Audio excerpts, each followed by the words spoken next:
मराठ्यांच्या नंतर आता धनगर मुस्लिम समाजाला आरक्षण कधी देणार असा प्रश्न विरोधकांकडून विचारला जातोय। हिवाळी अधिवेशनाचा आजचा शेवटचा दिवस आहे आणि त्यामुळे आता दोन्ही समाजाकडून आरक्षणासाठी आक्रमक पवित्रा घेतला जातोय। आणि त्यातच आज विधानसभेचे विरोधी पक्षनेते राधाकृष्ण विखे पाटील यांनी धनगर मुस्लिम समाजाला आरक्षण देण्यासाठी एक दिवसाचं विशेष अधिवेशन बोलवा अशी मागणी लावून धरली आहे। सरकार धनगर आणि मुस्लिम समाजावर अन्याय करत असल्याचं अजित पवार म्हणाले। त्याचबरोबर मुस्लिमांना एससीबीसी मध्ये आरक्षण देण्याची मागणी आमदार नसीम खान यांनी केली आहे।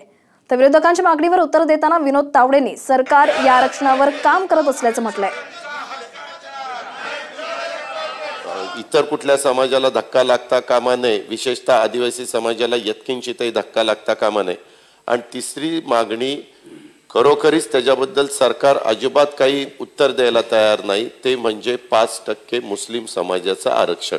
आणि मुस्लिम समाजाच्या आरक्षणाच्या संदर्भात त्याही घटकामध्ये शिक्षणाचं प्रमाण कमी आहे। आपण ज्या भागाचं प्रतिनिधित्व करताय त्याही भागामध्ये हा वर्ग आहे, तुम्ही स्वतः पाहू शकता। धनगर समाजाच्या आरक्षणासंदर्भात तो आता पुढच्या अधिवेशनापर्यंत ठेवतो असं माननीय मुख्यमंत्री म्हटले। अध्यक्ष महोदय, माझी आपल्याकडून एवढीच आपल्या माध्यमातून शासनाकडे मागणी आहे की पुढच्या अधिवेशनापर्यंत वाट पाहिजे, गरज काय आहे? तुमचा जर अभ्यास झाला असेल अध्यक्ष महोदय, याच महिन्यामध्ये एक दिवसाचं विशेष अधिवेशन बोलवा आणि फक्त आपल्या केंद्र सरकारला शिफारस करायची आहे। आपण मेहरबानी करून ओबीसी आणि मुस्लिम समाजातील मागासलेल्या समाजामध्ये भांडण लावू नका।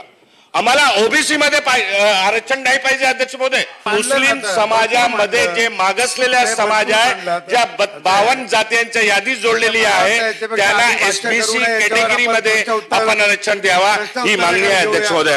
मुस्लिम समाज हा शब्द जे दादा वापरतात ते अज्ञानाने का मुद्दा माहित नाही। मुस्लिम हा धर्म, त्या मुस्लिम धर्मातले जे समाज मागास असतील त्यांना आरक्षण द्यायला सरकार तयार आहेच, ऑलरेडी देतोच।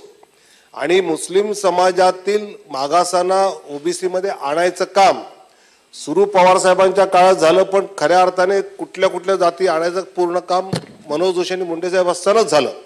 त्यामुळे जो मागास आहे त्याला आरक्षण देण्याची तयारी शासनाची आहे।